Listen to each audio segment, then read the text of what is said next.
लोग ये कह रहे हैं कि उमा भारती का मध्य प्रदेश से 14 साल का वनवास कर दिया गया है।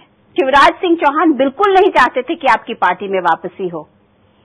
मुझे वनवास किया गया ऐसी घोषणा तो मैंने नहीं सुनी। मैंने ये जरूर सुना कि शिवराज जी ने मुझे फोन किया और कहा कि जब आप भोपाल आए तो मेरे घर भोजन करने आइए। मुझे तो अगर ये बात थी तो शिवराज सिंह चौहान को आपकी वापसी के समय वहां पे होना चाहिए था स्टेज पर। जब नितिन गडकरी जी आपकी वापसी का ऐलान कर रहे थे तो शिवराज सिंह चौहान को होना चाहिए था, प्रभात झा जो मध्य प्रदेश के भाजपा के अध्यक्ष है उनको होना चाहिए था, या तमाम और विधायकों को होना चाहिए था। कोई नहीं था। मैं इस पर नहीं पढ़ना चाहती। मेरे को महत्वपूर्ण यह है कि मुझे अभी उत्तर प्रदेश में क्या काम करना, मुझे इसके अलावा किसी से मैंने आपको पहले कहा ना कि जिससे तुम बात कर रही हो ना उसकी प्रकृति है कि अब मेरे को एक टारगेट है, मेरे पास एक निशाना है, और निशाना यह है कि उत्तर प्रदेश में कुशासन को समाप्त करना। औरतों की इज्जत लुट रही, गरीब आदमी क्या मान लिया जाए कि मध्य प्रदेश आपका कार्य क्षेत्र नहीं है? अभी मैं सिर्फ इतने का ही उत्तर दूंगी कि मेरे पास में उत्तर प्रदेश का प्रभार है और उत्तर प्रदेश के प्रभार के नाते से बहुत महती जिम्मेवारी है। उत्तर प्रदेश के लोगों से हमने कुछ सवाल किया और पहला सवाल जो है वो नीरज मिश्रा से है। मैं नीरज मिश्रा लखनऊ से। उमा जी, मेरा सवाल ये है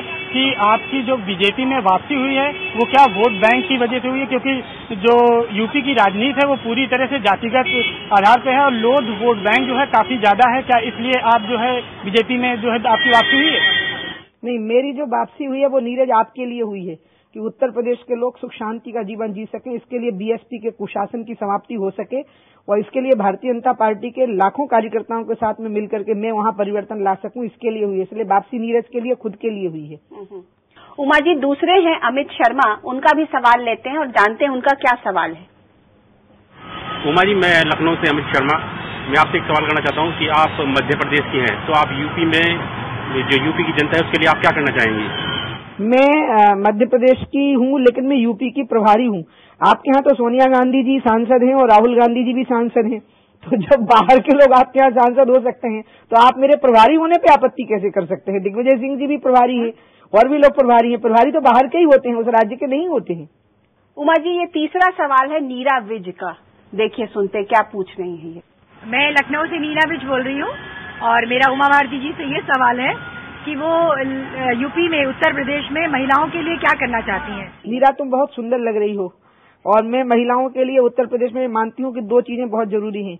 एक तो आर्थिक आत्मनिर्भरता, वो अपने पांव पे खड़ी हूँ और उनको पूर्ण सुरक्षा का आश्वासन मिलना चाहिए। ये दो चीजें, आर्थिक आत्मनिर्भरता और पूर्ण सुरक्षा का आश्वासन। जिस तरीके से उत्तर प्रदेश में रेप की इंसिडेंसेस बढ़े हैं और जिस तरीके से ये पूरा का पूरा एक पॉलिटिकल कल्चर भी सामने आया कि तमाम ऐसे नेता लोग हैं या ऐसे एमएलए हैं जो खुद भी इसमें कहीं न कहीं शामिल हैं या उनके लोग शामिल हैं, तो इस पर आप क्या कहना चाहेंगे? इसका कारण है कि मायावती जी ने प्रारंभिक दौर में जब ऐसे मामले सामने आए तो अपराधियों का बचाव करवाया। सरकार खुद आगे आई बलात्कारियों का और अपराधियों का बचाव करने में। भले ही वो बच नहीं पाए, कई बार तो मीडिया ट्रायल ही ऐसा हो गया कि वो नहीं बच पाए, लेकिन उसका परिणाम ये निकला कि लोगों के मन से शासन का भय खत्म हो गया।